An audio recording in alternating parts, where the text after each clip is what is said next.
materia, no lo anoten esto, chicos, porque esto es lo que vimos, ya es algo que lo tienen, pero para que en sus cabezas vayan armando como una especie de esquema.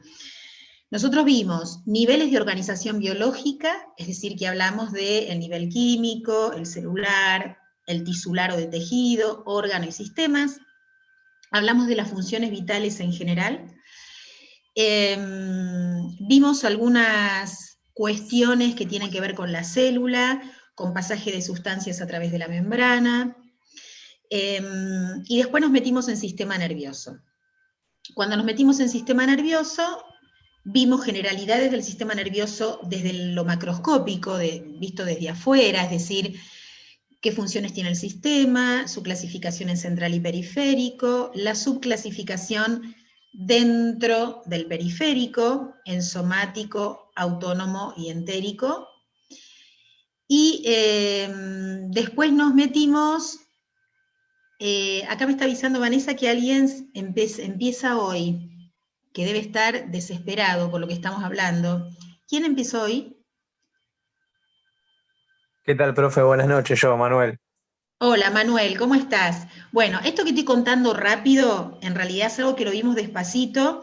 Vos seguramente vas a recibir o ya tenés en el Dropbox los audios de las primeras clases y los PowerPoint de las primeras clases. PowerPoint con el audio de la clase y cualquier cosa de dudas te dirigís a mi dirección de correo, que te la pongo acá en el chat.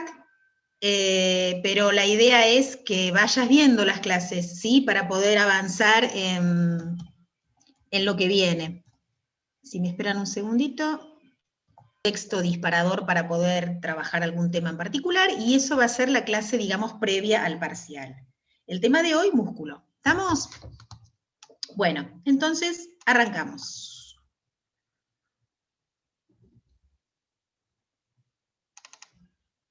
Muy bien. Antes de meternos a analizar, no, voy a empezar al revés. Antes de meternos a analizar la información de músculo, les pregunto a ustedes, ¿qué saben de la actividad muscular? No importa que lo que digan tenga o no asidero científico, puede ser algo que escucharon, puede ser algo que leyeron alguna vez, puede ser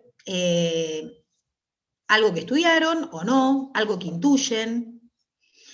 Si tuvieran que decir algunas características o propiedades del músculo en acción, ¿qué dirían?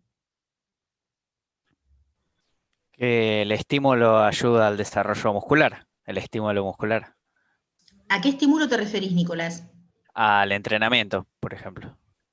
Bien, que el estímulo del entrenamiento ayuda a mejorar la actividad muscular. Bien, ¿qué más? Que se contrae. Que el músculo se contrae, ni más ni menos. Vamos a ver que es el único tejido que puede hacer esto, contraerse. El único, el único tipo de tejido, el único material de nuestro organismo que tiene esa capacidad. Bien, ¿qué más? Que Además de puede utilizar contraerse. diferentes fibras. Tiene diferentes fibras, muy bien. Vamos a ver que las células musculares, porque en la palabra fibra, acuérdense que la vamos a usar como sinónimo de célula muscular. Una fibra muscular es una célula muscular. Entonces, hay fibras diferentes, correcto, dentro de un mismo músculo.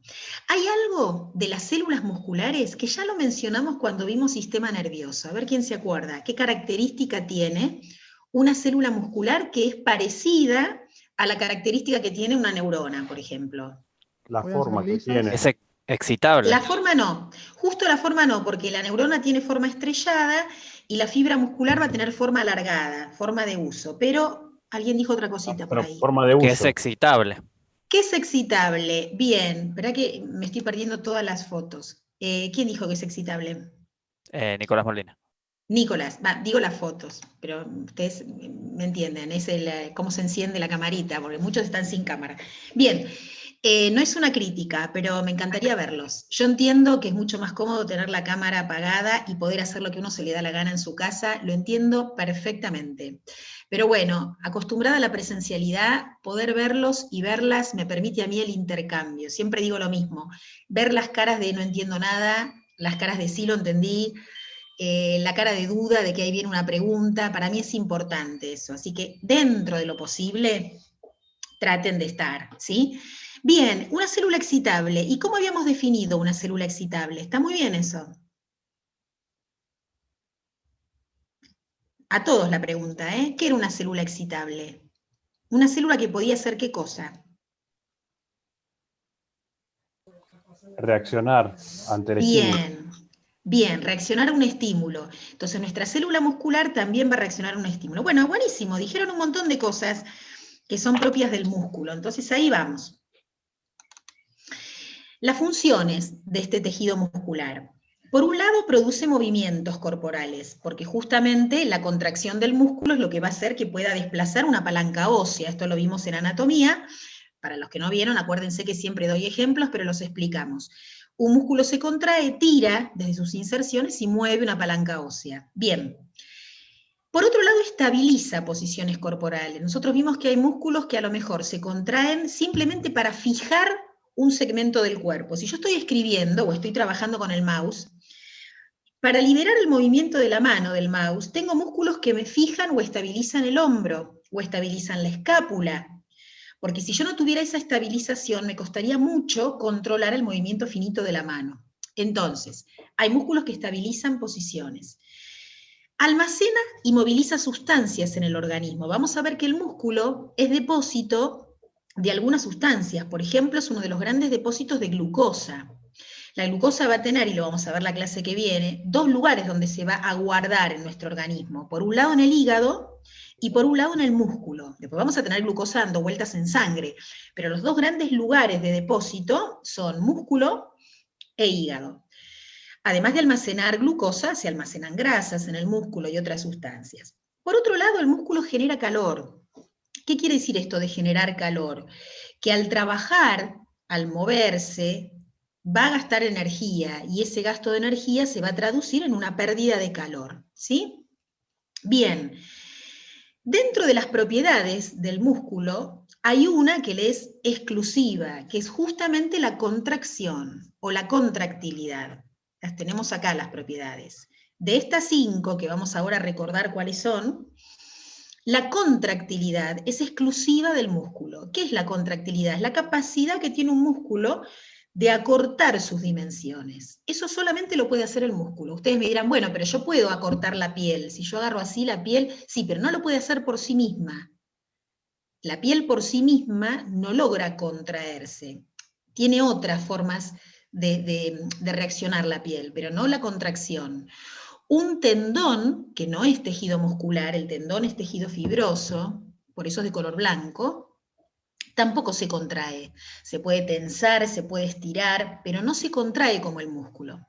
Las otras propiedades sí son compartidas con otros tejidos. La excitabilidad ya lo vimos, porque el tejido nervioso también es excitable, las células de algunas glándulas también son excitables. La conductibilidad también es propia de otras células. Las células nerviosas también conducen el impulso nervioso. La extensibilidad, que es la capacidad de aumentar su longitud, también es propia de otros tejidos, porque todos los tejidos que tengan algún grado de elasticidad se van a poder extender. El hueso mismo es un tejido extensible, por supuesto, que su grado de extensibilidad es muy inferior al del músculo, pero ustedes saben que los huesos pueden estirarse. De hecho, un factor mecánico que actúe sobre el hueso va a provocar que ese hueso tenga más longitud o menos, según ese factor mecánico cómo actúe. Lo mismo que la elasticidad. La elasticidad es la capacidad de formarse, y todos los tejidos que tienen un grado de elasticidad, incluido el hueso, que pongo siempre el ejemplo del hueso porque a uno le da la sensación de que el hueso es una piedra, pero no lo es un tejido con colágeno, con elastina, con todo lo que tienen los tejidos conectivos en general, ¿sí? Entonces, única propiedad exclusiva del músculo, la contractilidad. Las otras son comunes a todos los tejidos conectivos. Fibroso, adiposo, tegumentario, ¿sí? Son todos tejidos elásticos. Si yo miro un pedacito de tejido muscular al microscopio, sobre todo al microscopio electrónico, voy a ver dos tipos de células musculares o dos tipos de fibras. Una corresponde a estos dos primeros ejemplos que tengo acá, que son, por un lado, el músculo esquelético, que es el que está obviamente sobre el esqueleto, es como si yo hubiera sacado un pedacito de bíceps, o de cuádriceps, o de deltoides, para mirarlo al microscopio, o puedo sacar un pedacito de miocardio. ¿Qué es el miocardio? Es el músculo cardíaco. Estos dos tipos de células musculares, si yo las miro al microscopio, presentan, ahora vuelvo a este cuadrito, presentan este aspecto, que les voy a mostrar acá. Presentan rayitas ordenadas en el microscopio electrónico. Por eso se las llaman fibras musculares estriadas, porque tienen estrías, tienen rayitas. Tanto el músculo esquelético como el músculo cardíaco, ven que tienen estas rayitas o estrías. Entonces vuelvo a la clasificación anterior. El esquelético y el cardíaco son fibras estriadas. Y este grupito que está acá es de fibras lisas, no van a tener esas rayitas. Son las fibras musculares que forman, por ejemplo, las partes internas de las vísceras, de los vasos sanguíneos, como arterias y venas, las vías aéreas. Todo esto es músculo liso. Además de tener características diferentes en el microscopio, el músculo estriado y el liso tienen diferencias en cuanto a la velocidad de contracción, por ejemplo, ¿sí? Pero lo que más nos interesa acá es el aspecto. Todas las células o fibras musculares son alargadas, por eso les decía que la forma no es igual a la de la neurona, y esta forma de uso o alargada va a tener mucho que ver con esta capacidad de contracción. Ahora cuando veamos el proceso de contracción muscular, vamos a ver por qué es importante que las fibras musculares sean alargadas o con forma de uso, ¿sí? En el músculo cardíaco vamos a agregar algo más. Células alargadas con núcleos, pero además aparece una estructura en las fibras musculares cardíacas que se llaman discos intercalares, que son estas rayitas que ven ustedes en forma vertical. Estos discos intercalares hacen que las fibras musculares del miocardio, del corazón, estén muy pegaditas unas a las otras y tengan contigüidad, es decir, que prácticamente se continúan unas con otras. Esto es muy importante en el músculo cardíaco, después lo vamos a ver cuando veamos cardio, después del parcial, porque el músculo tiene algo que no tiene el músculo esquelético, el músculo del corazón. Cuando se estimula una fibra del corazón, una sola recibe un estímulo adecuado, todas las fibras musculares de ese miocardio van a recibir el estímulo inmediatamente y se van a contraer todas juntas. Es decir, no hace falta estimular una a una las células del corazón. Basta que una reciba el estímulo suficiente, se produce una ley que se llama ley del todo o nada, o sea que si el estímulo llegó suficientemente, se despolariza la membrana, esto lo vimos en la clase pasada, y eso se transmite a todas las células del miocardio y el corazón se contrae como un conjunto ordenado, ¿sí? ¿Profe? No necesito estar... Sí. ¿Puede haber una interrupción en esa conexión? ¿Algún desgarro o algo? ¿O es muy difícil que pase algo así? Y sí, hay un sistema eléctrico de corazón, que después lo vamos a ver, que puede no funcionar bien. Puede haber células que a lo mejor estén destruidas por falta de llegada de oxígeno, que eso es en realidad el infarto, ¿no? Cuando hay células a las que no le llegan el oxígeno y entonces esas células dejan de contraerse. En ese sentido puede haber un problema de conducción, sí.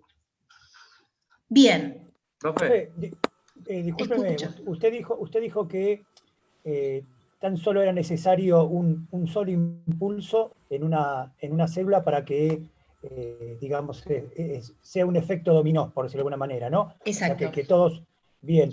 Ni siquiera dominó, Sergio, porque prácticamente el impulso llega a casi todas por igual. No hay mucho tiempo de latencia. No hay mucho tiempo de latencia. No, esto es lo interesante y lo importante, que es un mecanismo como de seguridad que a nosotros nos asegura que cuando el estímulo llegue, todo el corazón se va a contraer junto, ¿me entendés? Todo junto, es genial. Es tan rápida la conducción, que todo el corazón funciona como un solo organismo. No sucede lo mismo con el músculo esquelético. El músculo esquelético es uno a uno. Les voy a dar un ejemplo, que me parece que gráficamente ayuda y mucho. Recién ahora estoy leyendo el chat. Eso por la disposición de los discos que hace la continuidad. Perdón, recién estoy leyendo el chat, así que al que no le anda el micrófono pido disculpas. Marcos. ¿Vieron cuando uno se pone electrodos en un músculo esquelético para lograr que ese músculo se contraiga?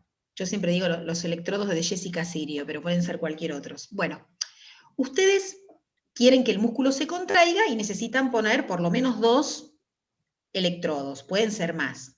Si yo pongo 2 electrodos muy cerquita en el músculo, lo que voy a lograr son contracciones de ese músculo en ese sector entre los 2 electrodos. Un velador pelado es lo mismo.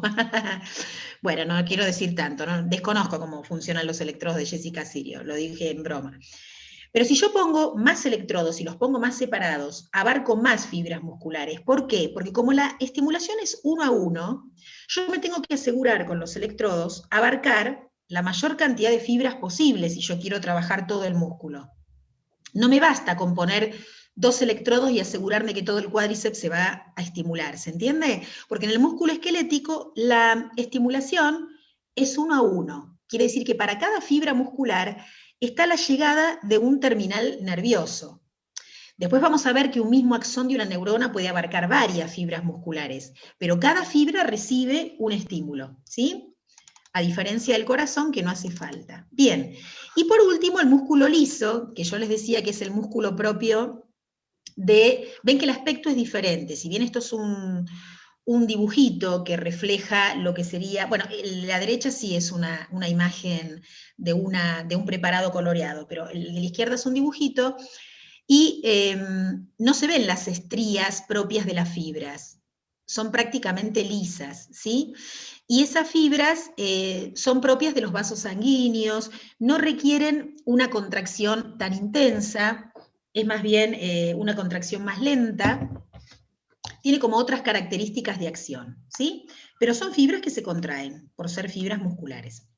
Ahora bien, es interesante ver, y es importante ver, no solo interesante, cómo está formado el músculo por dentro, porque esto nos va a dar una idea después de cómo funciona en el momento de la contracción.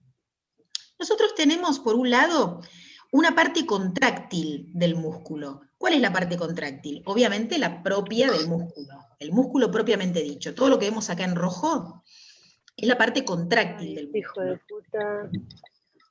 Hay un microfonito abierto por ahí. Con los micrófonos. Pero además, el músculo, además de tener esta parte contráctil, tiene una parte que, digamos, permite la inserción al hueso, como puede ser un tendón, como podrían ser varios tendones, como podría ser una fascia completa, y esa fascia es de tejido fibroso, no es tejido muscular. Por eso yo les decía, esta es la única parte contráctil del músculo, y la parte fibrosa del tendón simplemente es un tejido que va a ser resistente a la tracción.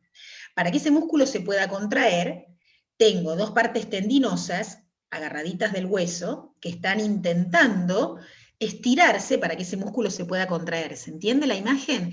Entonces, ustedes tienen en este esquema una parte contráctil del músculo y una parte elástica en serie, que serían los tendones. No solo los tendones, sino la vaina de fascia que rodea el músculo, porque este músculo acá no tiene la fascia alrededor, pero si la tuviese, es esa telita blanca que rodea el músculo y que se continúa con el tendón.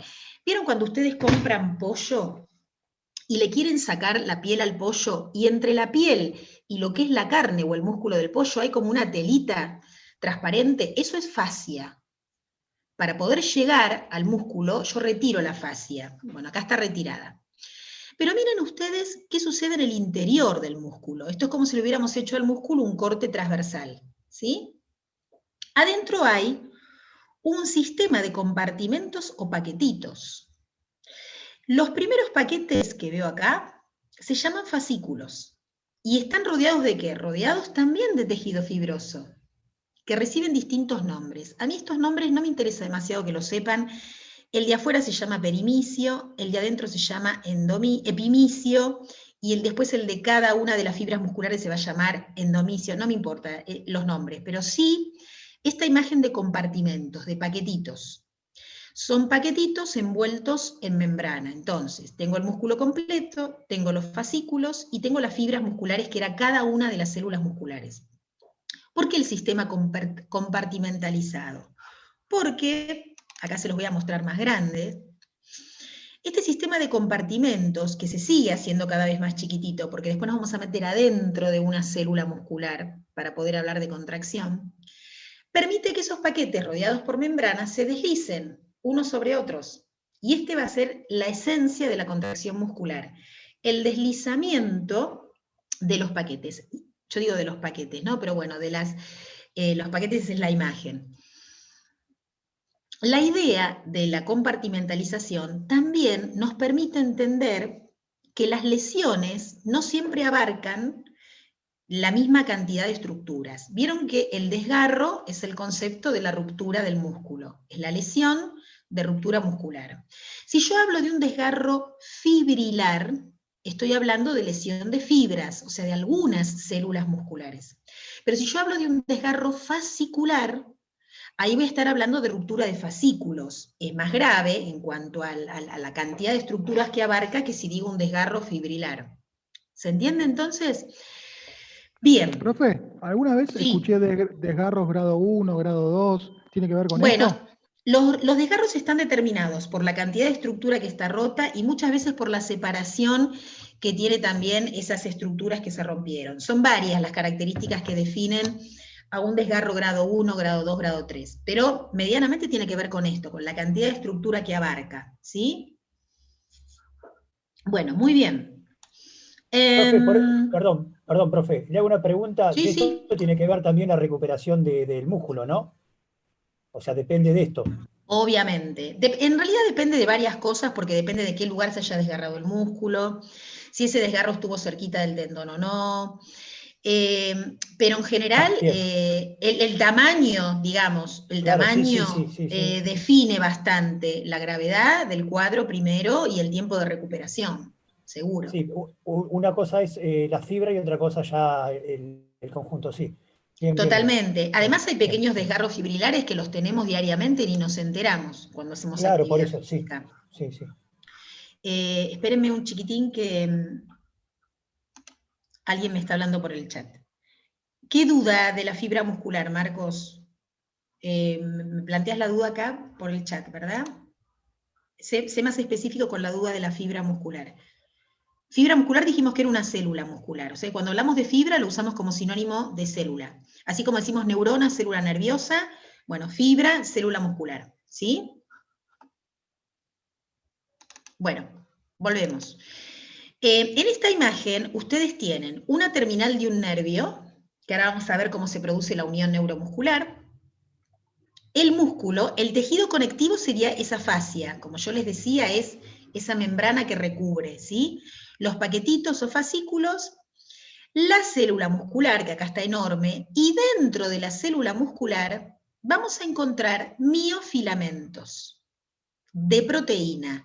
Quiere decir que ahora, cuando nos metamos a ver en la segunda reunión contracción muscular, que ahí sí, siéntense bien, cómodos, así como les dije que el impulso nervioso era el temón, bueno, la contracción muscular también es un tema, bueno, no difícil, lo vamos a ir viendo pasito por pasito. Pero sí tengan en cuenta que la fibra muscular tiene en su interior miofilamentos de 2 proteínas, que ahora vamos a ver en un ratito, que son los miofilamentos los que se colocan en formas alternadas y nos dan el aspecto de esas estrías o rayitas que yo les mostraba en la imagen microscópica, ¿sí? Bien. Algo importante que tenemos que tener en cuenta para nuestra próxima reunión, donde vamos a hablar de contracción muscular, es que ningún músculo puede contraerse si no recibe estímulo nervioso. Esto, subráyenlo, pónganlo con lucecitas de neón. Ningún músculo se puede contraer si no recibe estímulo nervioso. La imagen más característica de esto es una persona que tenga algún tipo de parálisis, cuya llegada de estimulación nerviosa es imposible. ¿Qué le sucede a ese músculo? Ese músculo se atrofia por falta de uso. El músculo no se contrae porque no recibe estímulo nervioso. Nos pasa esto en menor medida cuando estamos inmovilizados. Si ustedes tienen un yeso, hoy en día se usa poco el yeso, pero todavía en algunas situaciones son importantes. El yeso nos deja a ese músculo sin actividad mecánica. La actividad nerviosa va a llegar, pero en menor medida, porque es un músculo que no se va a contraer. Entonces, ¿qué sucede con ese músculo? Se atrofia, va perdiendo trofismo, que después vamos a ver qué es el trofismo, es la nutrición muscular. Entonces, un músculo que no recibe estímulo nervioso pierde su capacidad de contracción. Por eso en las personas que tienen algún tipo de inmovilización, se las estimula, a veces con electroestimuladores, a veces con pequeños movimientos o contracciones isométricas, que para los que no cursaron anatomía, ¿en qué consistía la contracción isométrica? ¿Quién lo puede explicar? No desplaza palancas óseas. Muy bien, es una contracción que no desplaza palancas óseas. Yo le pido a alguien que está sentado, contrae tu cuádriceps, ¿sí? Si puedo repetir que el músculo no se puede contraer si no recibe estímulo nervioso. Si por algún motivo yo tengo interrumpida la llegada del estímulo nervioso al músculo, ese músculo no se contrae. No puede contraerse por sí solo. Hay algo que pueden hacer las fibras del corazón, que después lo vamos a ver, que son las únicas que tienen la capacidad de autoestimularse. Acá me preguntan la diferencia, Rodrigo, entre distrofia y atrofia muscular. Bien, lo vamos a ver después, pero trofismo es la nutrición muscular. Nutrición quiere decir cómo le llega a ese músculo el oxígeno y los nutrientes, que son los que necesita para generar energía. Si un músculo está distrófico, quiere decir que está perdiendo nutrición. Por algún motivo, por falta de actividad, o porque le está llegando mal el oxígeno, o porque tiene pocos nutrientes. Y si está atrofiado, es que avanzó mucho esa distrofia, porque A quiere decir sin, o sea que la atrofia sería sin trofismo. Es raro que un músculo llegue a la atrofia total, pero las personas que sufren parálisis durante muchos años de su vida, o a lo largo de toda su vida, tienen realmente músculos atrofiados, o sea, sin posibilidad de nutrirse y realizar actividad de contracción. ¿Sí? Si yo estoy una semana en cama, Dios no quiera, y menos en este contexto, estoy una semana en cama con una gripe o con lo que sea, mis músculos ya se empiezan a disminuir su trofismo. El cuádriceps en una semana sin actividad, ya comienza a disminuir su volumen, su diámetro, etcétera, etcétera. Entonces, es un mecanismo que si no tiene el estímulo mecánico adecuado, enseguida se empieza a disparar, ¿sí? Bueno, nos quedan 5 minutos para ingresar a la próxima reunión.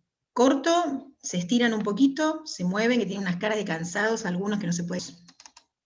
Allá vamos, estábamos aquí, en esta estructura compartimentalizada del músculo, que ahora vamos a ver la importancia que tiene. El músculo, como cualquier otro tejido, por un lado va a recibir sangre, y la va a recibir a través de una arteria y una o dos venas que acompañan a cada nervio a lo largo de un músculo. En general hay arterias y venas que reciben los mismos nombres que los músculos que atraviesan, ¿sí? Que son las encargadas de llevar sangre hacia el músculo y de retirar sangre del músculo, ¿sí? Y por supuesto un nervio que va a penetrar en ese músculo y que se va a ramificar tantas veces como sea necesario para que a cada célula muscular le llegue una terminal nerviosa, ¿sí?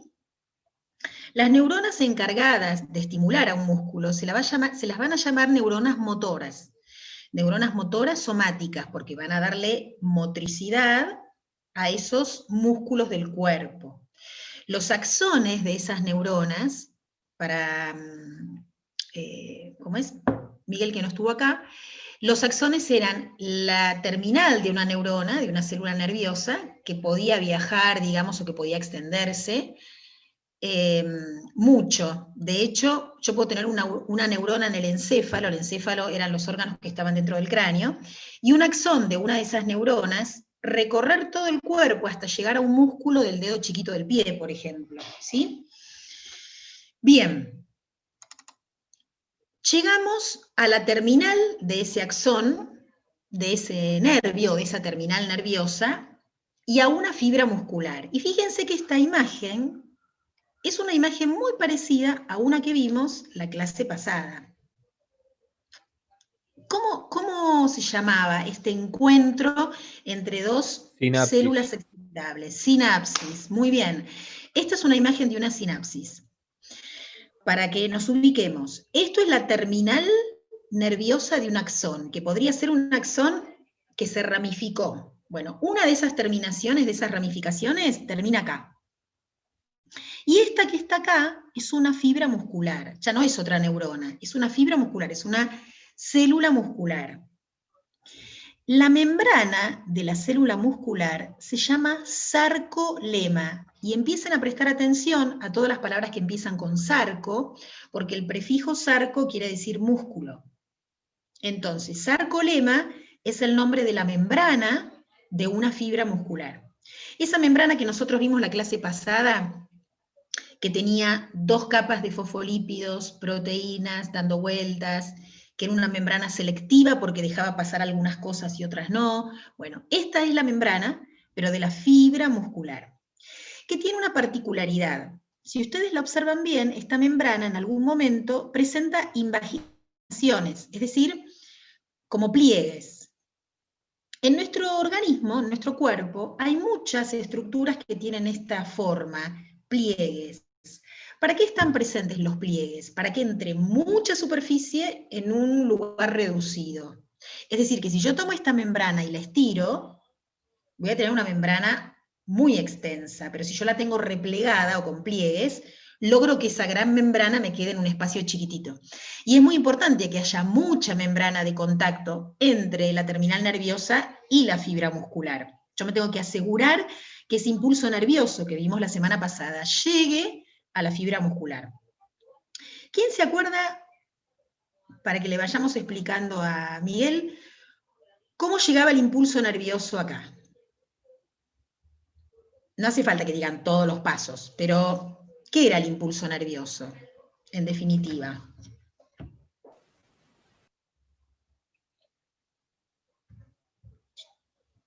Qué silencio feo. Más o menos, ¿qué era el impulso nervioso? ¿En qué consistía? Primero no se recibía por el sistema nervioso periférico. Bueno, a ver, no, puedo estar equivocado, claramente. No, bárbaro. Nicolás, ¿no? Esta terminal nerviosa es una ramificación de un axón de un nervio periférico, correcto. Esto es sistema nervioso periférico somático, ¿estamos de acuerdo? Ahora bien, el impulso nervioso en sí, ¿cómo me doy cuenta que una célula está transmitiendo impulso nervioso? Porque, ¿qué sucedió ahí? ¿Cómo pasó esa célula del reposo a activarse por el estímulo? Y hubo un estímulo. Bien, hubo un estímulo. El estímulo puede provenir de distintos lugares. Imagínense ustedes que el que va a accionar al final es el músculo. ¿Y un músculo cuándo se acciona? Y se acciona cuando tengo frío, cuando me quiero mover voluntariamente, cuando respondo a un reflejo, cuando me pegan un golpe y el músculo se contrae de manera refleja. O sea, cualquier estímulo adecuado puede disparar esa contracción muscular. Ahora, ese estímulo, ¿cómo viaja por la fibra nerviosa? ¿Qué le pasa a la fibra nerviosa para poder viajar? Hay una difusión de potasio y sodio. Sodio. Muy bien, Carlos. El estímulo nervioso era un intercambio de iones de sodio y potasio, un desequilibrio de sodio y potasio que se va produciendo a lo largo de toda la membrana nerviosa. Entonces, imaginémonos que por este axón que viene acá, se está produciendo eso. Entra sodio, sale potasio, entra sodio, sale potasio, entra sodio, sale potasio, entra sodio, sale potasio. Y a medida que el impulso va llegando acá, la célula vuelve a reequilibrar con la bomba de sodio y potasio. ¿Se acuerdan? Vuelve a reequilibrar, vuelve a reequilibrar, vuelve a reequilibrar. Cuando ese impulso llega acá, a la terminal del axón, ¿con qué se encuentra? ¿Qué eran estas bolsitas o vesículas? ¿O qué había dentro de esas bolsitas o vesículas? ¿Glucosa? No, glucosa no. La glucosa va a estar por ahí dando vueltas, pero para la sinapsis, para esta transmisión del impulso nervioso, vamos a necesitar un neurotransmisor. Era una sustancia química llamada neurotransmisor. Neurotransmisor es el nombre genérico. Después cada neurotransmisor tiene un nombre diferente. En la unión neuromuscular, el neurotransmisor se llama acetilcolina. Acetil con C, colina, o acetil-CoA. Lo van a ver escrito por ahí.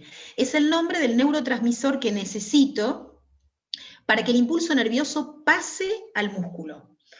Hay ciertas patologías musculares que justamente ofrecen el siguiente problema, o que no hay neurotransmisor, o sea que no hay acetilcolina, o que hay poca acetilcolina, o que los receptores que tienen que estar acá en el músculo para captar la acetilcolina no están funcionando bien.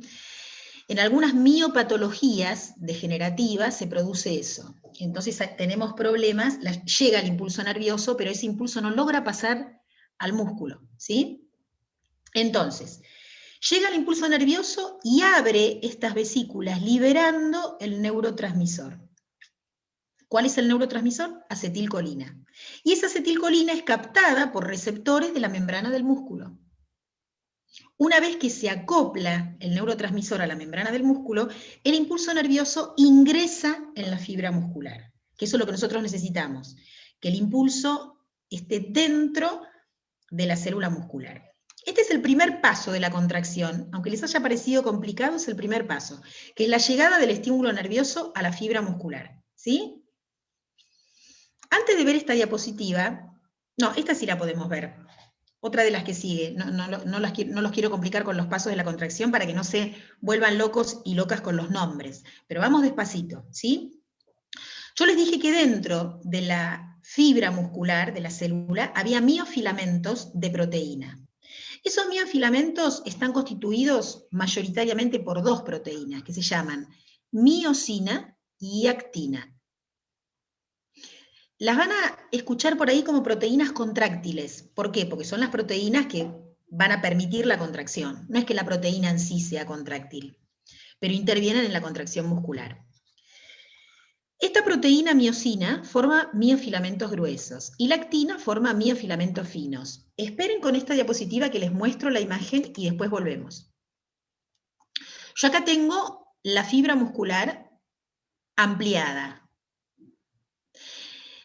En azul serían los miofilamentos finitos y en rosa los miofilamentos gruesos.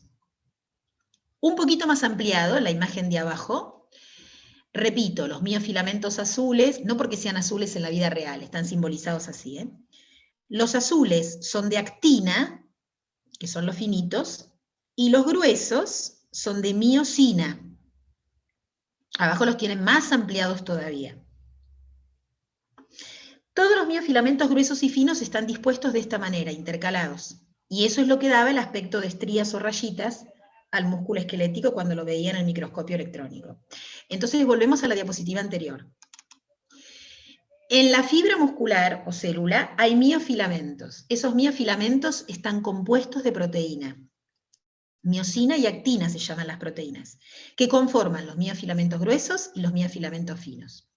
Además de esos miofilamentos gruesos y finos, tenemos otro componente de proteínas que se llaman troponina y tropomiosina. Lo lamento por los nombres, pero son los que hay. La troponina y la tropomiosina son proteínas reguladoras, que lo que van a hacer es tapar lugares o destapar lugares. Ahora lo vamos a ver durante la contracción muscular. Y después hay una proteína estructural que mantiene el sistema que se llama titina. Esta es la menos importante para lo que vamos a ver ahora, ¿sí? Vuelvo al dibujo. Los miofilamentos finitos, los azules, los de actina, tienen moléculas globulares, ¿ven? Que son como pelotitas, como si fueran, yo siempre digo, un doble collar de perlas enrollado en sí mismo. Eso es el miofilamento de actina cuando yo lo miro en el microscopio electrónico. Y el filamento grueso de miosina presenta moléculas que tienen un cuellito y una cabeza, un cuellito y una cabeza. Ahora los vamos a ver de manera más ampliado todavía, miren. Ahí, ¿sí? Esto sería un pedacito de miofilamento grueso, y esto un pedacito de miofilamento fino.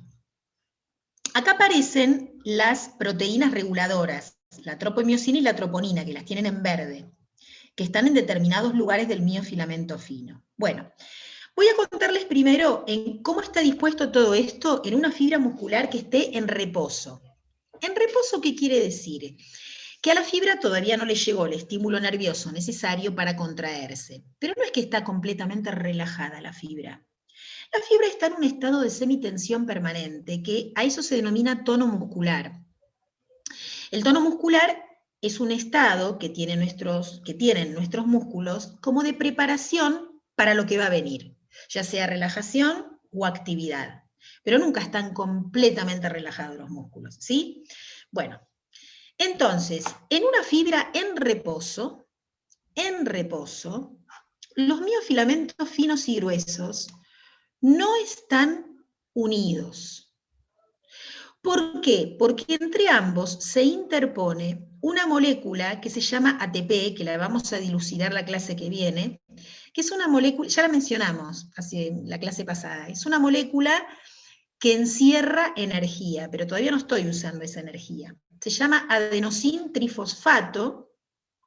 Ahora no se preocupen, llámenla ATP, la vamos a ver la clase que viene en detalle.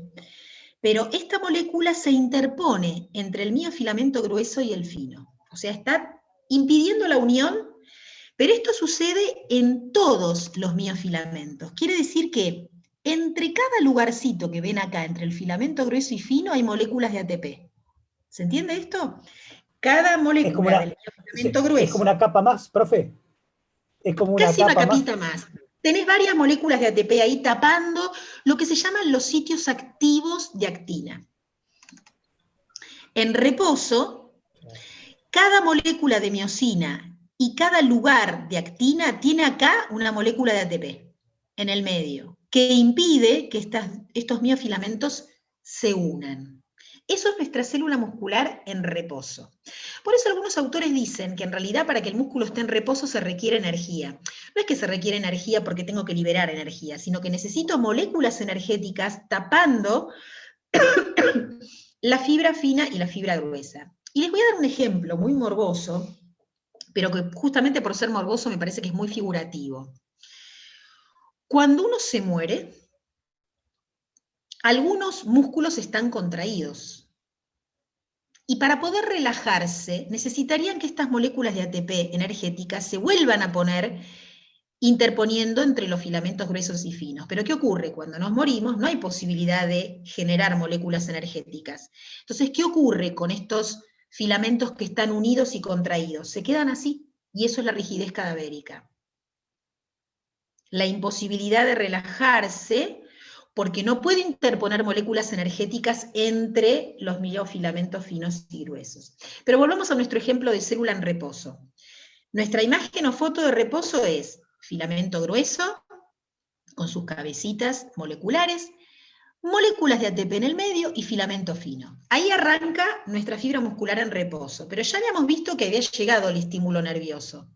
El estímulo nervioso suficiente que logró abrir las vesículas del neurotransmisor, el neurotransmisor ya entró en la fibra muscular y se comienza a despolarizar el sarcolema, es decir, la membrana de la fibra muscular. ¿Sí? Profe. Acá me preguntan la imagen anterior para ver algo. Ahí voy. Sí, cómo no. A ver, la imagen anterior. ¿Esta? ¿Esta es la que querían ver antes? Bueno. Estas bolitas o moléculas de troponina y tropomiosina están tapando lugares del miofilamento finito que necesitamos destapar para que la contracción muscular se lleve a cabo. ¿Cómo sucede esto? De la siguiente manera. Y ahora les pido que no se mueran en el intento. Vamos despacito, voy a explicar cada una de estas palabras y allá vamos. Yo no sé si se acuerdan, pero cuando vimos la imagen de célula, no sé si fue en la primera clase, me parece que fue, yo les dije que adentro de la célula había un montón de estructuras u orgánulos o llamadas organelas, que son como los órganos de la célula, ¿sí? Entre esos órganos donde está el núcleo, mitocondrias, retículo endoplasmático, bueno, un montón de nombres así, la célula tiene una especie de sistema de cañerías membranoso. Eso se llama retículo sarcoplasmático. En realidad se llama retículo endoplasmático, pero como estoy dentro de la fibra muscular, acá el retículo se llama sarcoplasmático, por ese prefijo que les dije que aparece en todo lo que está relacionado con el músculo. En ese sistema de cañerías membranoso, adentro tengo calcio, iones de calcio. Y acá viene la importancia del calcio en la contracción muscular. Presten atención. El primer paso, cuando llega el estímulo nervioso a la fibra muscular es la liberación de calcio. ¿La liberación dónde? Ese calcio está dentro de ese sistema membranoso y se libera hacia adentro de la célula muscular. Sale de ese sistema de cañerías donde está el calcio y se mete adentro de la fibra muscular. ¿Y qué hace ese calcio? Se une al complejo troponina, se une a estas moléculas verdecitas que tengo acá, los iones calcio. ¿Para qué se une? Porque saca a ese complejo de troponina y deja liberados los sitios del miofilamento fino. Repito, el calcio se une acá y este complejo se corre, se desplaza. Y entonces acá nos quedan liberados lo que se llaman sitios activos de actina, que son lugares del miofilamento fino. Llega el estímulo nervioso, se libera el calcio hacia adentro de la célula, se une al complejo troponina, que era este conjunto de proteínas reguladoras, y los corre de los sitios activos de actina. ¿Hasta acá vamos bien? En ese momento que corre y quedan liberados los sitios activos de actina, sucede algo. Esta molécula de ATP se abre, se desdobla, van a escuchar por ahí o van a leer por ahí, se hidroliza, porque usa agua para poder hacer esto, se desdobla, se abre. Y fíjense lo que ocurre. Las cabecitas de las moléculas del filamento grueso de miosina se unen a esos sitios activos de actina.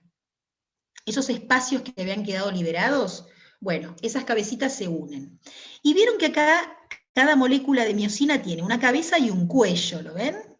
Bueno, con la energía que sale de esa molécula de ATP, que vamos a ver la clase que viene cómo se libera esa energía, esos cuellos se doblan, se angulan, cambian de ángulo. Y fíjense lo que pasa cuando cambian de ángulo.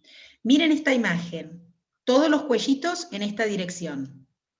Y ahora en la segunda imagen, los cuellitos cambian de ángulo. Entonces, ¿qué ocurre? Yo pongo las manos como si fueran los miofilamentos gruesos de este lado y los miofilamentos gruesos de este lado.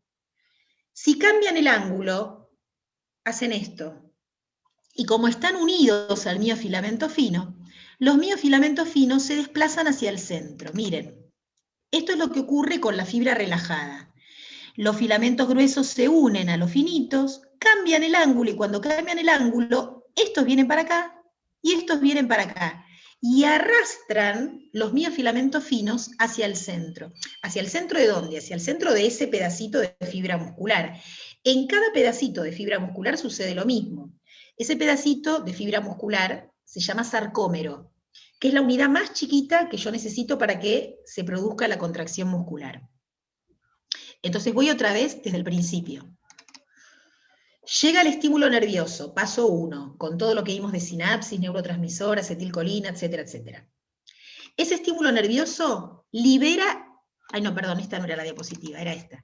Libera el calcio que estaba metido adentro de ese retículo sarcoplasmático, que era como un sistema de cañerías, lo libera y ese calcio que va hacia adentro de la fibra muscular, se une a este complejo de proteínas y las desplaza. ¿Las desplaza de dónde? Las saca de los sitios activos de actina. Por un tema químico, que no viene al caso, esos sitios activos de actina atraen a las cabecitas de miosina. Esas cabecitas de miosina se unen a los sitios activos de actina. Y gracias a la energía que tiene la molécula de ATP, se reorientan, es decir, cambian su ángulo. Cuando cambian el ángulo, se desplazan hacia el centro, hacia el centro, y entonces los miofilamentos se deslizan unos sobre otros. ¿Es verdad que se acortan los miofilamentos durante la contracción muscular? No, no se acortan, se desplazan unos sobre otros, pero lo que yo observo a nivel macroscópico en el músculo es una contracción. Yo veo que el músculo se acorta, pero no porque cada miofilamento se haya hecho más chiquito, sino porque esos mismos miofilamentos que estaban así, ahora están superpuestos, de esta manera. Y entonces la longitud total del músculo disminuye. ¿Se entiende? Sí. ¿Fue muy difícil? No, yo tengo una Por pregunta. por eso Sí, sí. a la contracción Escucho también preguntas. aumentan el volumen hacia el otro lado. En realidad el volumen, después lo vamos a ver, vos tenés fibras en distintas direcciones, vamos a empezar por ahí, Carlos. Ahora lo estamos viendo de manera muy lineal, pero vos en un mismo músculo podés tener fibras horizontales, verticales y oblicuas, ¿sí? Okay. Entonces las direcciones de la contracción son diferentes, pero además el aumento de volumen a veces se da por otras cuestiones, que después lo vamos a ver cuando veamos efectos del entrenamiento sobre el músculo, ¿sí? Claro, eso te iba a preguntar. ¿Quién Porque, más o quería sea, preguntar? Sí, Nicolás, sí. cómo se daba el crecimiento muscular en este proceso, o sea, cómo era.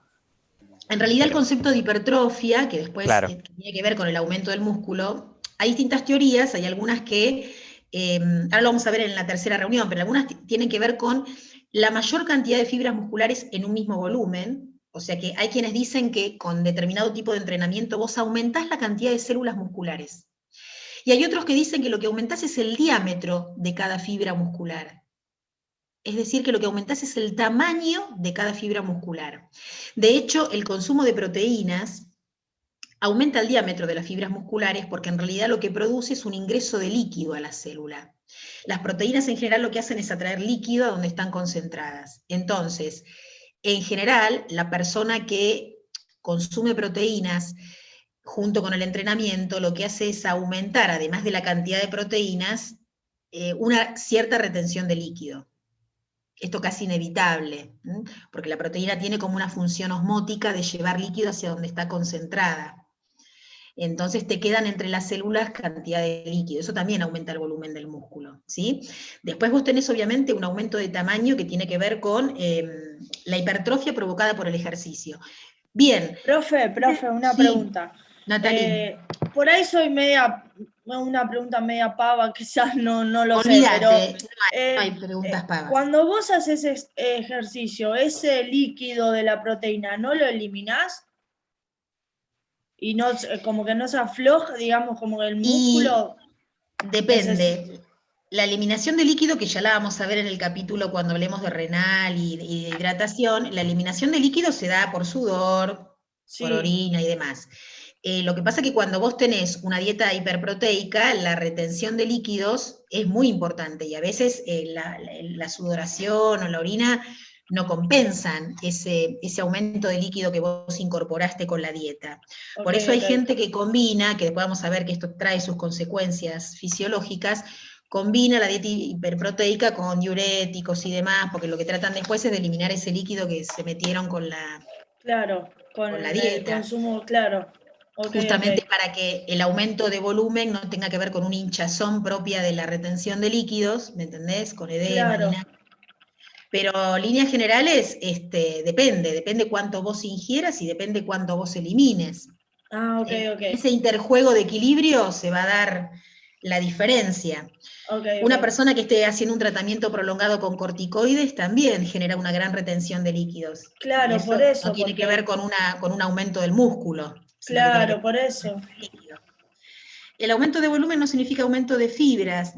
A veces sí. Se descubrió que hay algunas células musculares que con el entrenamiento se subdividen o generan nuevas células musculares, que estaban ahí como a un costadito, que se llaman células satélite, y entonces lo que vos aumentás en un determinado volumen es la cantidad de fibras musculares, ¿sí?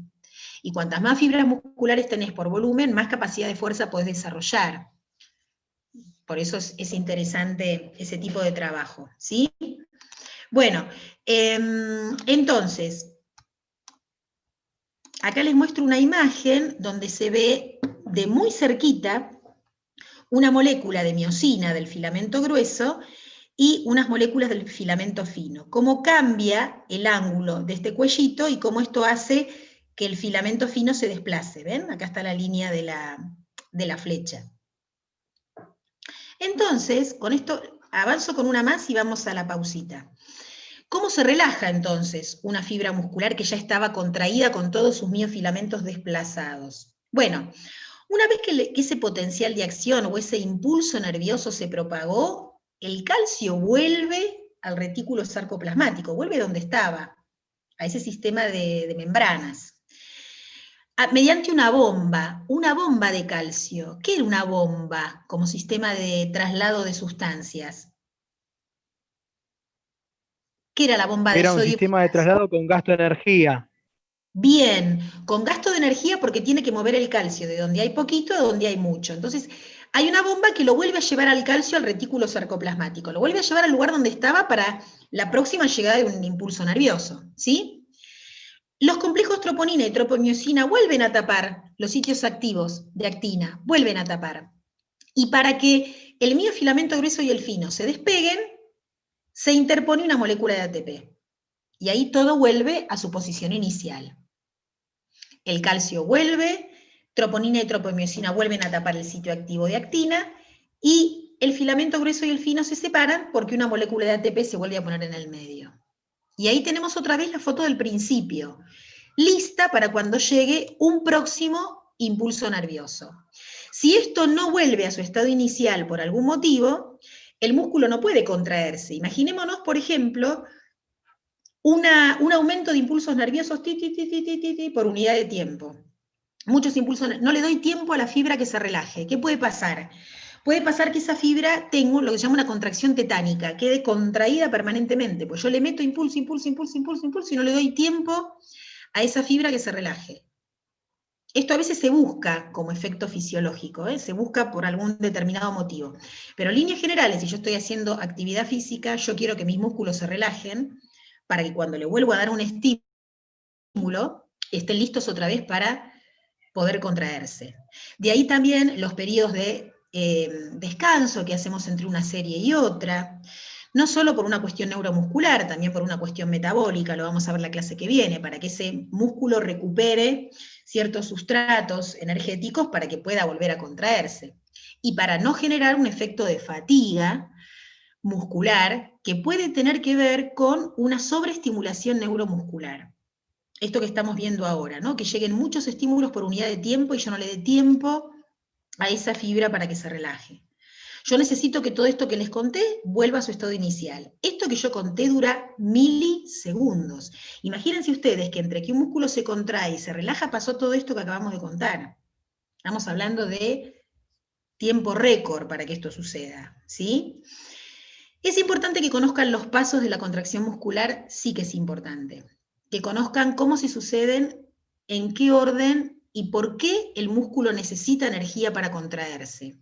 Si la pregunta fuera, y con esto cerramos esta reunión, ¿por qué la fibra muscular necesita energía para contraerse? ¿En qué punto de ese mecanismo, de ese proceso que acabamos de ver, la energía se usa? Es difícil lo que les pregunto porque tienen que manejar la terminología de lo que acabamos de ver, pero no importa cómo Cuando salga. la cabeza de miosina se va, no sé bien a qué parte a los centros activos, algo así de actina. Bien, no solamente cuando se unen la cabeza de miosina con la actina, está muy bien, Nicolás, sobre todo para el cambio de ángulo. Ahí necesito la energía. La energía la necesito para que las moléculas de miosina cambien su ángulo.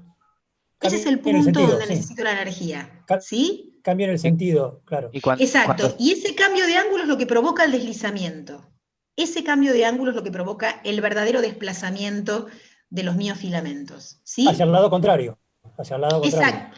Hacia el lado contrario, vos pensás que en ese pedacito de fibra muscular tengo fibras que miran hacia un lado y hacia el otro. Y el desplazamiento es hacia el centro de ese pedacito. Se termina encastrando, digamos. Se terminan como encastrando, como superponiendo. Cuanto más superpuestos estén, más intensa es la contracción. Entonces, por eso, el mismo movimiento, discúlpame. Sí, el mismo movimiento, entonces, supongamos... Es verdad. Y sí, hoy un día como el de hoy, con frío y con lluvia, bueno, los que tienen que trabajar habrán salido igual, pero esto de poder tomar las clases en casa, la verdad que por un lado está buenísimo en este aspecto, ¿no? Es más, van varios miércoles que ya nos tocaron con lluvia, ¿sí? Mirá, Débora, a mí me pasa que yo a veces vengo ya con la clase empezada porque vengo del trabajo. Supongamos que yo hago la flexión de codo, ¿no? Para hacer curl de bíceps. En ese desplazamiento se producen miles de veces esas contracciones en las fibras musculares? ¿O es una sola? Porque yo me imaginé que sería el estímulo, flexiono el brazo y cuando aflojo, ahí también se aflojan, se dejan de estar una acaparada. Está buenísimo lo que vos decís. Cuando vos haces una flexión de codo, vos tenés obviamente miles y miles de fibras musculares que se están contrayendo. No todas al mismo tiempo se activan, porque desde el inicio del movimiento hasta el final, vos tenés, a medida que va cambiando el ángulo de tu codo, distinta activación de fibras musculares, ¿sí? Hay algo que se llama ángulo de eficacia, ahí lo estoy retomando, Marcos, por eso. Hay algo que se llama ángulo de eficacia del trabajo muscular, que quiere decir que cada músculo tiene su punto máximo de acción en un determinado ángulo de tu articulación. En el caso del bíceps es a 90 grados de flexión del codo. Entonces vos empezaste en posición anatómica, con el codo extendido, ¿sí? Empezás a levantar la mano. En la flexión se van a ir activando fibras musculares. Cuando llegues a los 90 grados de flexión de codo, vas a tener la mayor cantidad de fibras de ese bíceps contraído. ¿Se entiende más o menos cuál es la idea? No es que todos al unísono, como en el músculo cardíaco, y todos al unísono se relajan. No es así. Hay como Sí. Cuando voy bajando, hay algunas fibras que también ya se van relajando, obviamente no todas, porque si tengo peso, si estoy sosteniendo algo, algunas van a quedar, digamos, contraídas, pero otras ya se van aflojando, digamos, y va entrando otra vez el ATP. Totalmente. Se va ubicando otra vez en su lugar para otra vez contraerse si es que hago otra repetición. Exacto, es así, Federico.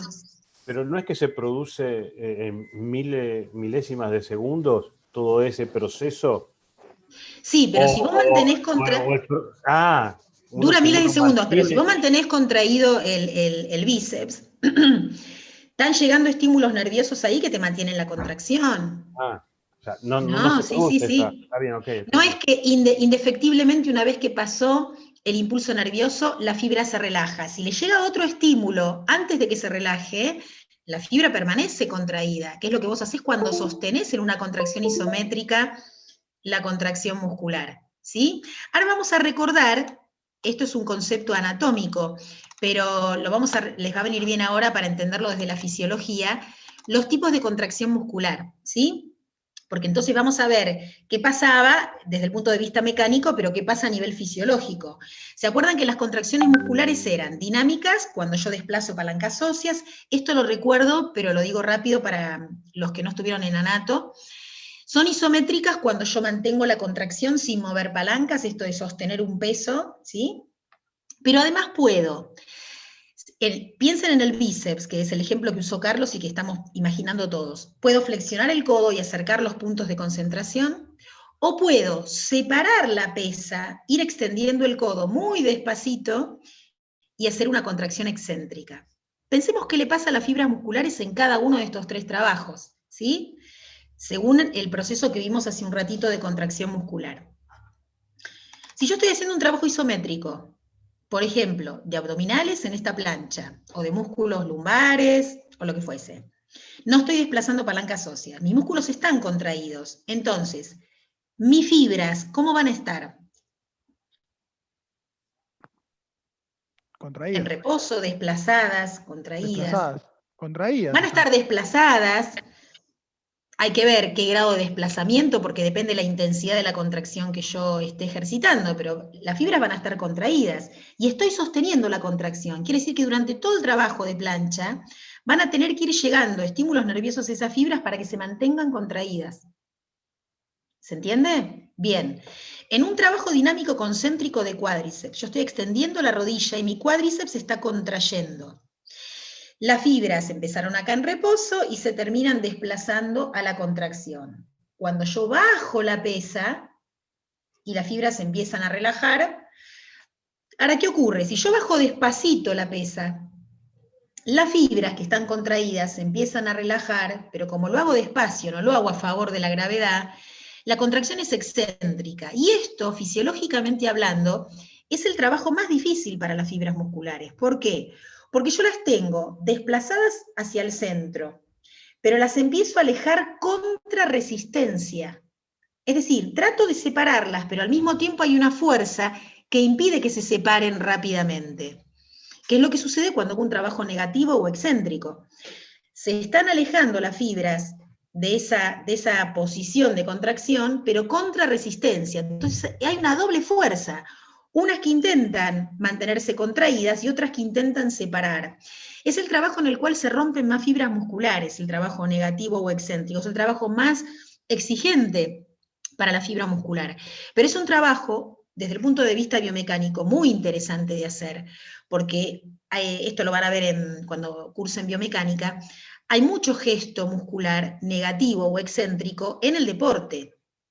Por ejemplo, patear una pelota es un trabajo excéntrico de isquiotibiales.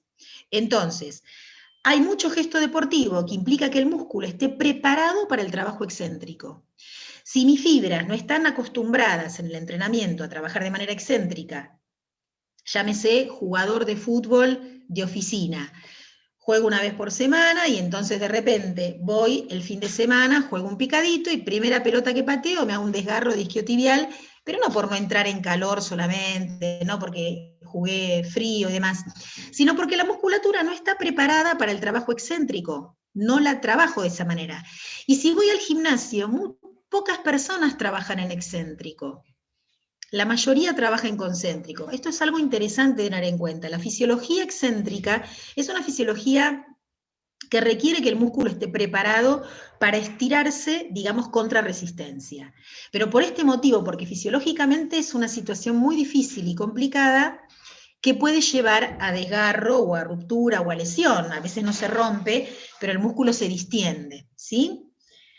Ácido láctico lactático, anótatelo, Ana, para la próxima clase. Vamos a hablar de ácido láctico en la próxima clase. No te lo desarrollo ahora porque lo vamos a ver, te lo prometo, en la próxima clase, ¿sí? Y van a entender de dónde sale el ácido láctico. Bueno, continuamos. Entonces, tipos de contracción muscular, acuérdense cuáles son, y acuérdense lo que pasa. Bueno, acá tengo un dibujito que yo ya se los mostré en anatomía, pero que es el ejemplo del trabajo concéntrico y excéntrico, ¿sí? Bien. Y ahora sí, vamos a ver algo que lo vamos a empezar a ver en esta clase y lo vamos a terminar de ver la clase que viene, que alguien lo mencionó, no sé si Nicolás, no me acuerdo quién lo mencionó, cuando yo les pregunté qué conocían de músculos y alguien habló de tipos de fibras, y dijo que había distintos tipos de fibras musculares, ¿sí? Bien, es verdad que hay distintos tipos de fibras musculares.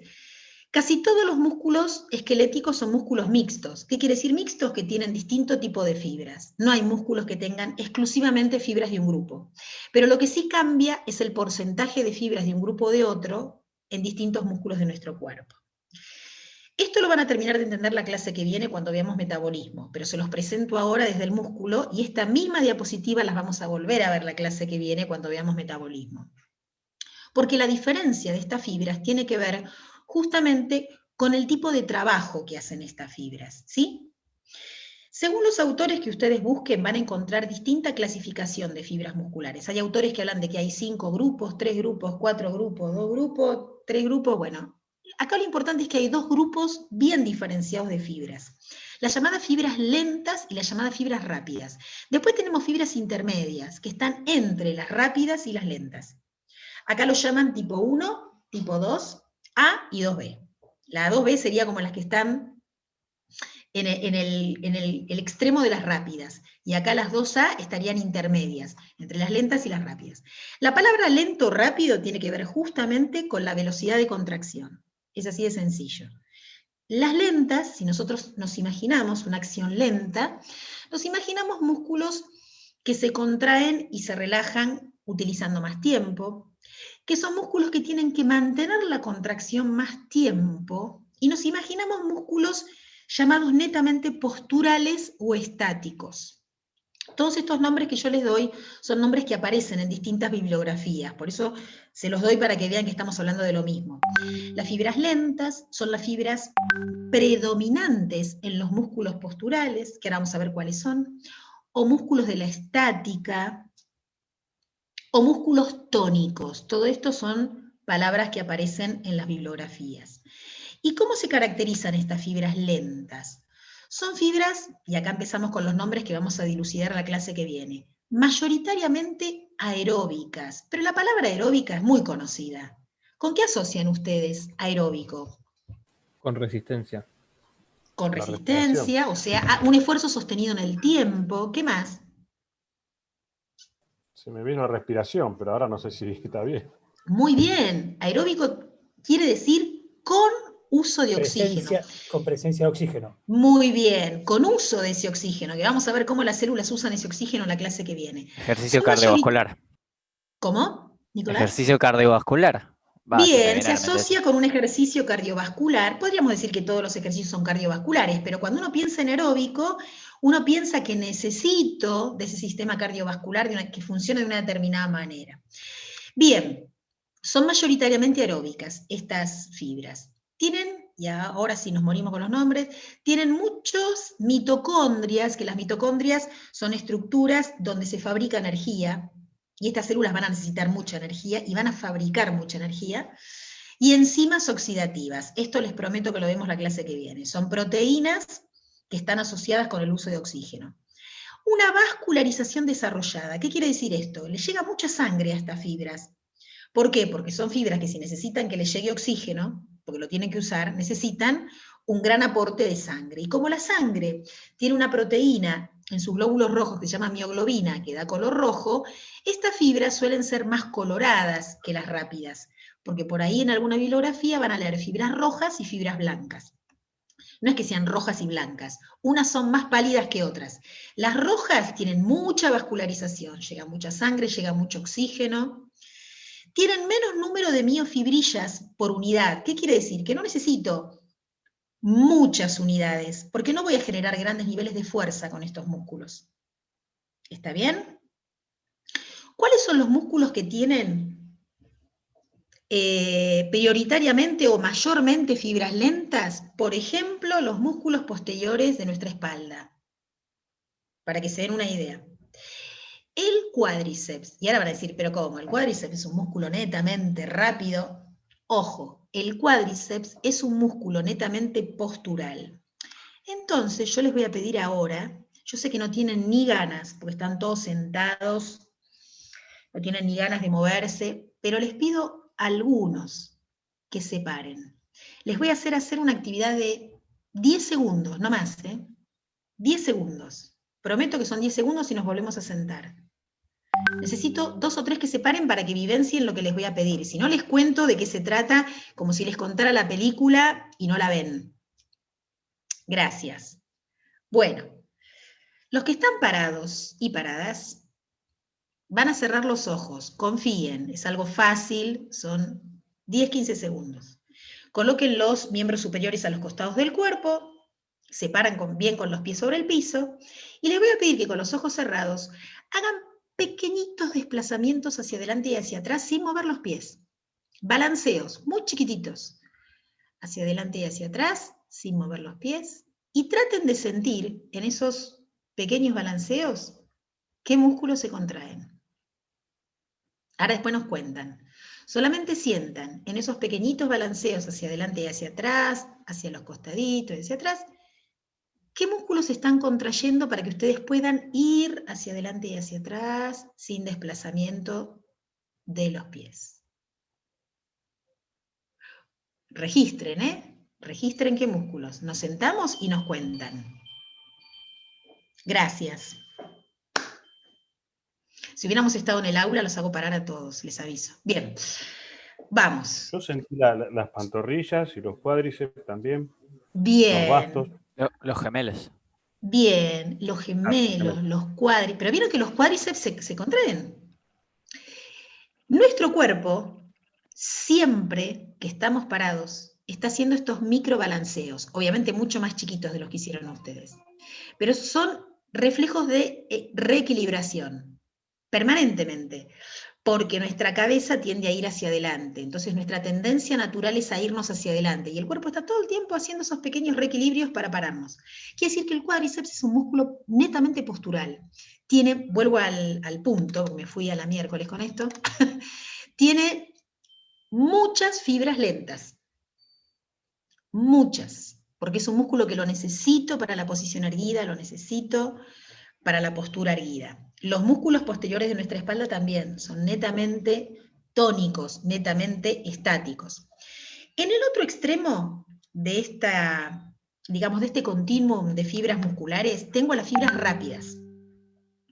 Son fibras que, como tienen menos vascularización, menos llegada de sangre y de mioglobina, son más pálidas, son más blancas.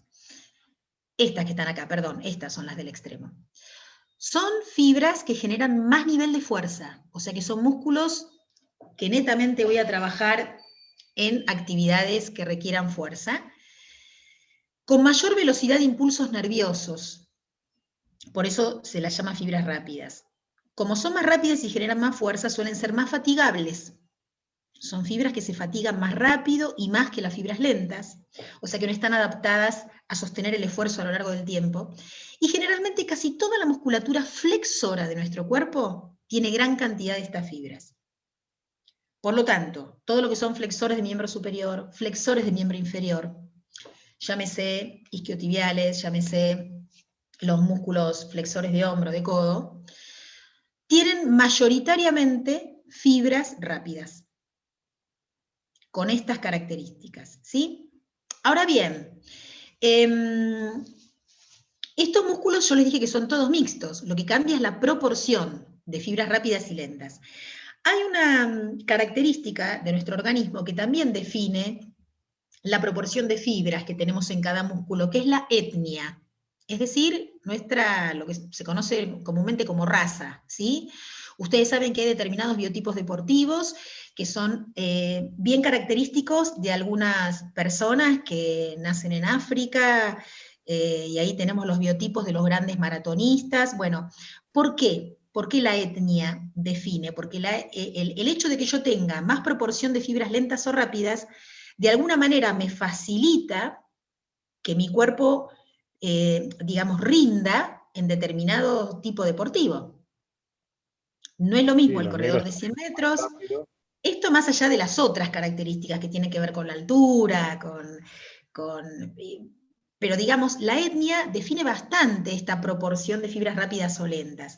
Okay. Ahora, sí. ¿Una fibra lenta se puede convertir en rápida? Ahí una vez que estamos. nació lenta, muere lenta.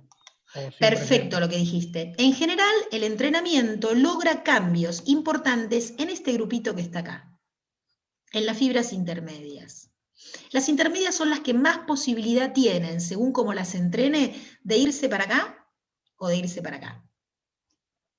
El entrenamiento, vamos a ver, que define bastante cómo yo puedo potenciar la cantidad de fibras lentas o rápidas, más allá de lo que yo tenga genéticamente hablando, ¿sí? Por otro lado, el tipo de nutrición va a definir bastante el tipo de metabolismo que voy a usar, y el entrenamiento lo que logra siempre es facilitar el camino neuromuscular.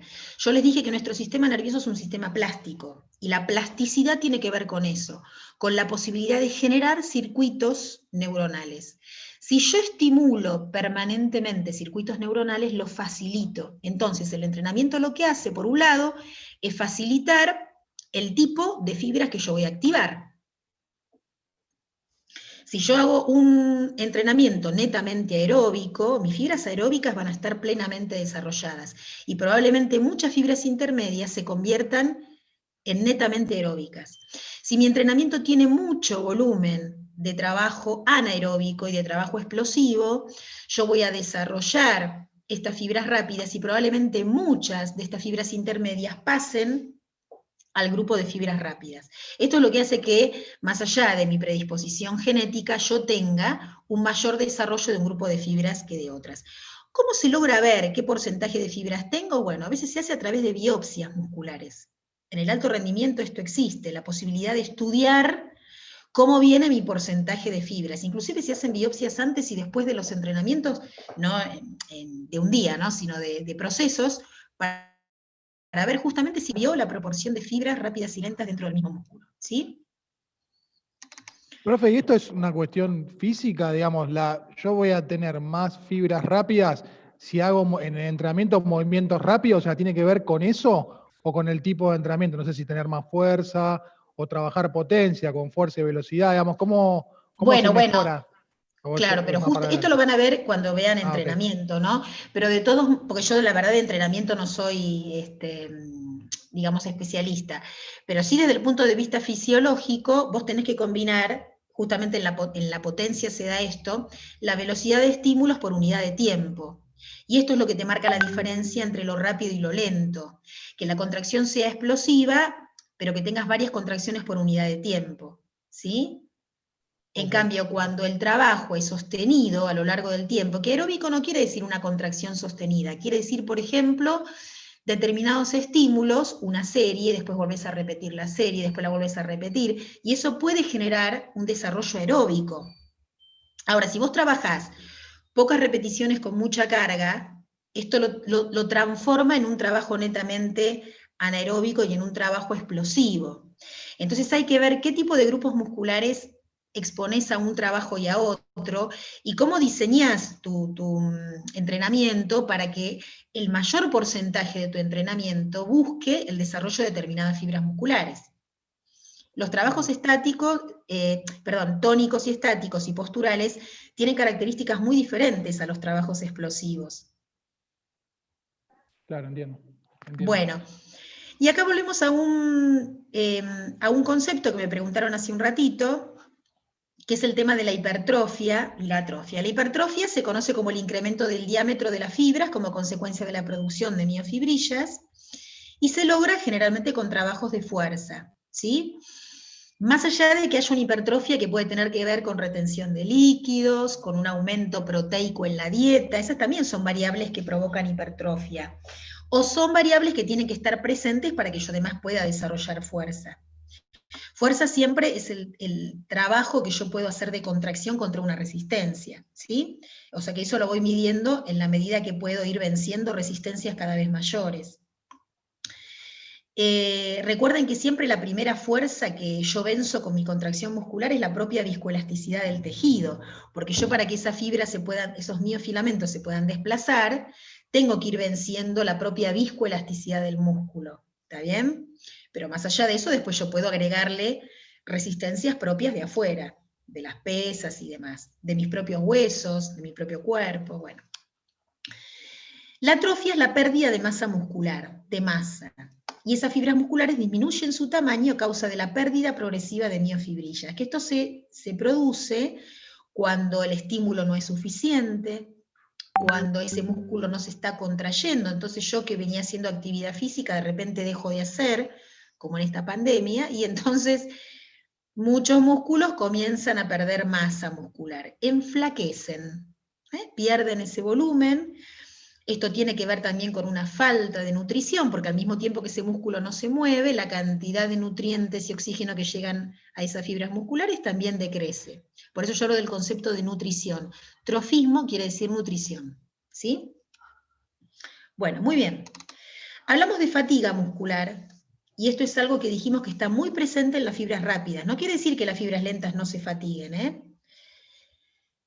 Y esa fatiga puede tener que ver con dos situaciones distintas o con dos causales distintos. Por un lado, se habla de una fatiga central cuando el problema está netamente en el sistema nervioso, ¿sí? Por ejemplo, un descenso de neurotransmisores. Lo que yo les decía antes, llegan muchos estímulos por unidad de tiempo y no da abasto el neurotransmisor para volverse a producir o a sintetizar. Entonces me quedo sin neurotransmisor disponible. Esa es una causa de fatiga. Otra, la incapacidad de los receptores de poder captar ese neurotransmisor. Tengo ocupados todos los receptores. No se liberó ninguno y bueno, no puedo captar neurotransmisor. O el descenso del abastecimiento energético. Me quedo sin combustible, que lo vamos a ver la clase que viene. Entonces ese agotamiento de combustible muchas veces provoca fatiga muscular. Estoy corriendo una maratón y vieron que a veces los maratonistas van recibiendo durante el trayecto una barrita de cereal, un pedacito de banana o en una bebida azucarada, un gel, etc. Ahora después puedo tener causas de fatiga periféricas que son propias del músculo. Por eso lo periférico, no depende del sistema nervioso, sino del músculo mismo. Por ejemplo, una disminución de calcio. Si dijimos que el calcio era tan importante para el desencadenamiento de la contracción muscular, que me falte calcio en algún momento hace que no pueda iniciar el proceso de contracción. Un aumento de acidez, que esto normalmente sucede con el ejercicio. Vamos a verlo la clase que viene con metabolismo. El aumento de acidez es un limitante para la contracción muscular. O nuevamente un descenso del abastecimiento energético propio del músculo. Me quedo sin combustible en el músculo, tengo que ir a buscarlo en la sangre y a veces, si eso no está bien facilitado, tengo problemas y el músculo se fatiga. ¿Sí? Bien. Para terminar, chicos, ya terminamos. ¿Qué logro con el entrenamiento a nivel muscular? Y esto también me lo preguntaron. Por un lado, hipertrofia. Dijimos, por un lado, aumento del volumen muscular. Entonces, aumenta el volumen a partir de un entrenamiento de fuerza y la atrofia es la pérdida de la masa. Pero por otro lado, también a veces consigo cambiar ciertas fibras musculares de un tipo a otro, que es lo que charlamos antes. Que algunas fibras puedan transformarse en aquel grupo que yo estoy entrenando. Entonces, una conversión en la cantidad o en la proporción de fibras.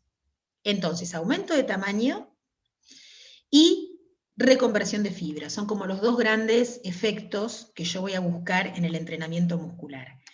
Existe, hace un tiempo largo que ya se habla de esta teoría, con esto terminamos, es la última diapositiva, fuerza, a células llamadas células satélite, que son células que se interponen entre la membrana plasmática de la fibra muscular y lo que es el espacio extracelular. Son células pequeñas con un solo núcleo, que son fuente potencial de nuevos mioblastos, o sea, de nuevas células musculares, que pareciera ser que digo pareciera ser porque son estudios que vienen hablando de esto, que estas células logran con el entrenamiento desarrollarse en verdaderas células musculares, y esto haría aumentar el número de fibras musculares, porque uno dice, ¿de dónde salen las nuevas células que aumento? Si uno dice, tengo más células o más fibras musculares, ¿de dónde salen? Bueno, estas células satélite son células potencialmente transformadas en células musculares, que con el entrenamiento logran desarrollarse, adquirir características de una célula muscular madura, y aumentan, por lo tanto, el número de fibras musculares por unidad. O sea que ya estaban espacial. ahí. Ya estaban ahí. Ya estaban ahí. Entonces, cuando yo hago un análisis de fibras musculares, comienzo a tener más miofibras. Y estas fibras, al aumentar, aumentan el diámetro del músculo en su totalidad, y por ende tengo más células efectoras para poder trabajar en fuerza y desarrollar fuerza. Ahí estaría lo que se llama hiperplasia. La hiperplasia es el aumento del número de células en el músculo, ¿sí? Chicos, yo sé que ha sido devastador esto, lo sé porque 3 reuniones de Zoom seguidas y hablando sin parar y ustedes escuchando sin parar es terrible.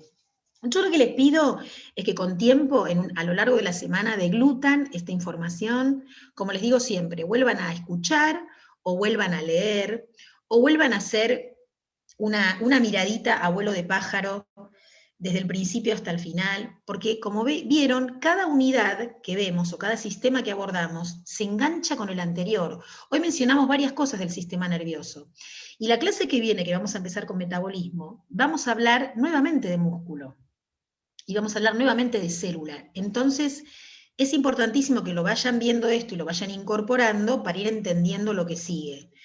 Insisto en que tener un examen domiciliario les da la ventaja de que no tienen que usar la memoria para acordarse todo el vocabulario. Si ustedes tuvieran que ir a rendir un examen presencial, tendrían que llevar toda la información en su cabeza, y ahí estarían usando la memoria. Pero aunque no usen la memoria para retener vocabulario, si leen mucho, ese vocabulario lo van a incorporar. Y eso da mucha más claridad de lo que venimos hablando.